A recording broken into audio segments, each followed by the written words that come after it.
मुझसे मेरे दोस्त ने एक क्वेश्चन किया, तो मैंने कहा आपसे मैं ज़रा शेयर कर लूँ और उसके बारे में भी ना थोड़ी इन्फॉर्मेशन जो है ना हम एक दूसरे के साथ एक्सचेंज कर लें।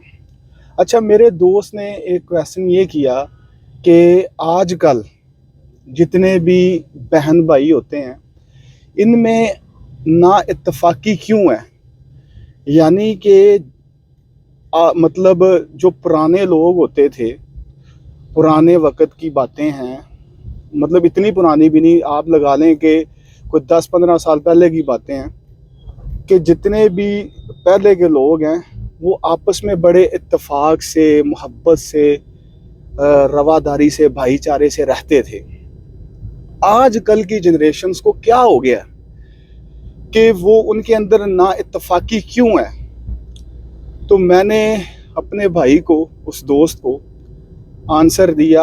वो आंसर जो है ना मैं आपसे भी शेयर करता हूँ और आपने मुझे बताना है कि आप मेरे साथ ये जो मेरा जवाब है इसमें कितना के इत्तेफाक करते हैं। कमेंट्स में आपने मुझे ज़रूर बताना है। मुझे ऐसा लगता है, मैं गलत हो सकता हूँ, मुझे ऐसा लगता है कि हमारे जो पेरेंट्स हैं ना, सबसे बड़ा कसूर इनका होता है कि ये अपने बच्चों में मोहब्बत को बाकी नहीं रहने देते।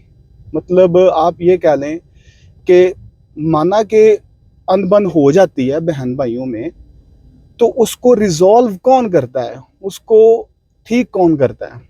वो आपके पेरेंट्स होते हैं, वालिदैन होते हैं। लेकिन चूंकि नया दौर है, नया वक़्त है और पेरेंट्स भी भाईजान नए हैं।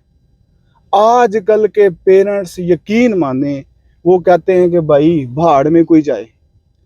वो कोई नहीं करते कि भी एक अगर दो भाइयों में या बहन भाई में झगड़ा हो गया है ना, तो उन्होंने सुलह करवाना तो दूर की बात है, वो पता क्या करेंगे? जिसके पास बैठेंगे वो उसकी तो अच्छाई बयान करेंगे और जो गैर हाजिर होगा जनाब, वो कोई भी हो, उसकी जनाब गिबत होगी, चुगली होगी। तो मैं बड़ा परेशान था कि ये ऐसा क्यों हो रहा है। उसकी एक मुझे ख़ास वजह नज़र आई कि माहौल का बड़ा असर है। आजकल के पेरेंट्स ये समझते हैं कि हम जो है ना अपनी औलाद में थोड़ी इस तरह की परेशानी वाली एक्टिविटी रखेंगे ना, तो उनको तवज्जो ज़्यादा मिलेगी। मुझे ऐसा लगता है और मैं गलत हो सकता हूँ। यानी कि अगर अब लेट्स सपोज मैं आपको एक मिसाल देता हूँ। अगर आपकी आपकी बहन के साथ अनबन हो गई है या आपकी भाई के साथ अनबन हो गई है, तो आप कैसे वो मैनेज करेंगे? भाई भाई भी जाएगा अपने वालिदैन के पास, तो बहन भी जाएगी वालिदैन के पास। तो वालिदैन क्या करेंगे? उसको, झगड़े को या अनबन को रिजॉल्व करने की बजाय ना थोड़ा सा मिर्च मसाला लगा देंगे। उसमें फ़ायदा क्या होगा कि जो इंटरेक्शन है दोनों की, वो बड़ी ज़्यादा हो जाएगी पेरेंट्स के साथ। अच्छा, ये एक नेगेटिव पहलू है कि ऐसा नहीं होना चाहिए। अगर यहाँ पर पेरेंट्स कहते हैं कि हम तवज्जो हासिल करने के लिए ऐसा करते, तो ये कोई अच्छा वे नहीं है। देखें, अगर पेरेंट्स ने तवज्जो हासिल करनी है ना, तो यकीन माने बड़ी ऐसी चीज़ें होती हैं जिनसे बच्चे, मैं कहता हूँ कि बहुत कम ऐसा है कि बच्चे अपने वालिदैन के जो है ना नाफरमान हो। क्योंकि हमारा जो इस्लामिक माहौल है ना, स्टार्ट से ये चीज़ें सीखते आ रहे हैं कि जी वालिदैन से बदतमीज़ी नहीं करनी। हमारी जन्नत और दोज़ख का जो मामला है ना, वो वालिदैन के साथ है।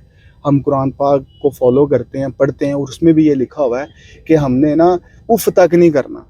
तो कहने का मतलब ये है कि मुझे ऐसा लगता है कि जो बच्चे होते हैं ना, वो डरे ही होते हैं।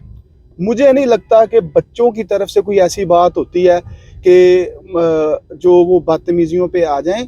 हमारे पेरेंट्स को यहाँ पर सोचना बड़ा ज़रूरी है। यकीन माने वालिदैन को सोचना पड़ेगा कि हम अपनी औलाद को किस तरफ लेके जा रहे हैं। अगर आज आप लोगों ने तवज्जो ना दी, यकीन माने यही औलाद ना तो आप आपस में बहन भाई मिलेंगे और एक वक्त आ जाएगा कि भाईजान पेरेंट्स को भी छोड़ देंगे। और मैं एक बात बता दूं, जो भी पेरेंट्स इस तरह की हरकतें करते हैं कि मतलब जो बच्चा बैठा है उसकी तो बड़ी अच्छाइयाँ बयान हो रही हैं और जो गैर हाज़िर है उसकी बदखुइयाँ हो रही, ये कब तक इस तरह होगा? ये कभी ना कभी ये चीज़ें एक्सपोज हो जाती हैं। और मैंने बहुत सी फैमिलीज़ में देखा है, यकीन माने बच्चे रोते हैं, बच्चे माँ बाप के प्यार के लिए तरसते हैं और बच्चों को प्यार ही नहीं मिल रहा होता।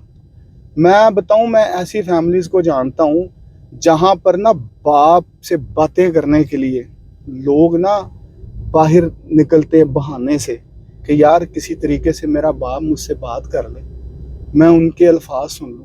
उनके पास टाइम ही नहीं है। वालदा के पास बैठ जाएं आप, सिवाय आपको इधर की चुगलियाँ, इधर की चुगलियाँ, इधर की बदखुइयाँ, उधर की बदखुइयाँ के अलावा कुछ मिलेगा ही नहीं आपको। खुदारा ऐसी फैमिलीज़ हैं जिनको मैं जानता हूँ, उनके दरमियान में इस तरह की पेचीदगी मुश्किलात हैं, वो बेचारे रोते हैं, क्या करें।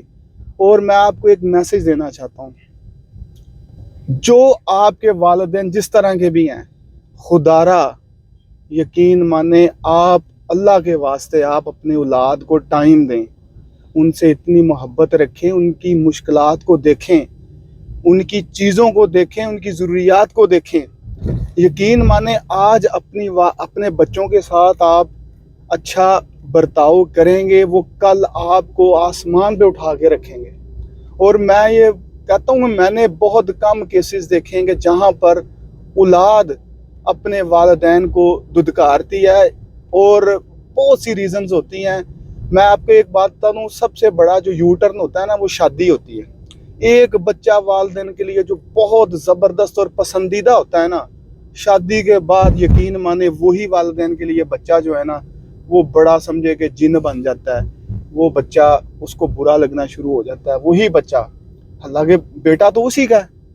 लेकिन मैं ये नहीं यहाँ पर डिफेंड कर रहा कि जो शादीशुदा जोड़ा है, जो उसका जो बेटे की जो बीवी है वो मसला क्रिएट नहीं करती। मैं यहाँ पर, मेरा टॉपिक है वालिदैन को। वालिदैन जो होते हैं ना, यकीन माने हम देखते चले आ रहे हैं, यकीन माने वो अपनी ज़िंदगी को वक्फ कर देते थे अपनी औलाद के लिए कि हमने इसको कामयाब करना है, अपनी औलाद को कामयाब करना है, चाहे जो मर्जी हो जाए। और आज के वालिदैन पता क्या सोचते हैं? वो सोचते हैं भाईजान अपना आप रखो, बच्चों का क्या पता कल को पूछे या ना पूछे। ये किसने सोच डेवलप की है? ये इनकी सोच जो है ना, गलत किस्म की जो बैठक है ना, ये गलत किस्म का जो माहौल है, या आप कह लें कि गलत किस्म का जो आपको एनवायरनमेंट मिलता है, उसकी वजह से ये सोचें पैदा होती हैं। तो ये हरगिज़ ऐसा नहीं है। मैं नहीं समझता कि मुसलमान घरानों में कोई भी बच्चे अपनी पेरेंट्स को वैल्यू ना देते हों। मैं कहता हूँ कि हमारा तो ईमान है, पेरेंट्स के बगैर तो हम जन्नत नहीं ले सकते ना, ईमान है ना, हम मुसलमान हैं। तो कैसे मुमकिन है कि हम जो इन चीज़ों को इग्नोर करेंगे? खुदारा पेरेंट्स को चाहिए अपने बच्चों के साथ मिलजुल के प्यार मोहब्बत से उनको टाइम दें, उनको देखें वो क्या कर रहे हैं, और उनसे पूछ गीछ करें। ये अब की जनरेशन को मैं बताना चाह रहा हूँ, अपने छोटे बच्चों को पूछें, उनको आदत पड़ेगी कि हमें किसी ने पूछना है, और उनको आदत पड़ेगी कि हमने जवाब देना है। अगर आप उनसे ये इंटरेक्शन नहीं रखेंगे तो नुकसान उठाएंगे। कल को वो बच्चे बड़े होकर अपनी मर्जियां करेंगे, क्योंकि उनको आदत ही नहीं है बताने की। और ये ऐसी फैमिलीज में हुआ है, हर बंदा अपनी अपनी मर्जी करता है और अपने पेरेंट्स को इत्मीनान में नहीं लेता। उसकी वजह पेरेंट्स खुद हैं, उन्होंने अपने बच्चों को टाइम ही नहीं दिया। जब टाइम था उनके साथ, उन्होंने खुद मसरूफ रहे अपनी ही चीज़ों में। और अच्छा, मैं आपको बात बता दूं, बड़े बड़े ज़्यादा पेरेंट्स क्लेम करते हैं जी हम तो इनके लिए ही मसरूफ़ रहें। और क्या इनके लिए आप मसरूफ़ रहें? यह तो अल्लाह की ज़ात जानती है ना। और मुझे एक बात बताएं, सबसे बड़ा तरबियत का जो हिस्सा होता है ना, وہ بچوں کے ساتھ مل بیٹھ کے جو ہماری سنت نبی پاک کی سنت ہے کہ ٹائم دینا اپنے خاندان کو اپنی فیملی کو، وہ کیا دیا آپ لوگوں نے؟ ٹائم تھا آپ کے پاس؟ جب ٹائم تھا تو آپ کی بیٹھک بڑے عجیب لوگوں کی تھی، آپ تو ملتے بھی نہیں تھے، گھر میں آتے بھی نہیں تھے، اور آج آپ کہہ رہے جی مجھے اکیلا کر دیا ہے، آج کہہ رہے ہیں جی مجھے یہ ہو گیا مجھے وہ ہو گیا۔ ایسا کچھ بھی نہیں ہوتا۔ آپ یہ دیکھیں کہ آپ نے زندگی میں اپنے بچوں کے ساتھ کیسا برتاؤ رکھا ہے۔ اور میں ایک آپ کو بات بتا دوں، یقین مانیں میں بڑی فیملیز کو اس طرح کی جانتا ہوں، اتنے زیادہ روڈ پیرنٹس، اور آج بھی ان کے بچے ان کو اتنی اہمیت دیتے ہیں، اتنی محبت کرتے ہیں۔ میں کہتا ہوں کہ یقین مانیں میں دعائیں کرتا ہوں ایسے بچے ہمارے پاس ہوں۔ میں بڑی اچھی فیملیز کو جانتا ہوں جن کے بچے بہت اچھے ہیں، اور ان کے والدین یقین مانیں ہر ٹائم کوشش میں رہتے ہیں کہ ان کے بچے نا آپس میں لڑتے ہی رہیں، جھگڑتے ہی رہیں۔ اچھا، اور ان میں اتنی قابلیت نہیں ہے کہ وہ انصاف کر سکیں، نہیں کرتے، ٹھیک ہے نا؟ تو اللہ تعالیٰ ہم سب کو ہدایت دے۔ یہ وہ ایک جواب تھا، تھوڑا لمبا ہو گیا۔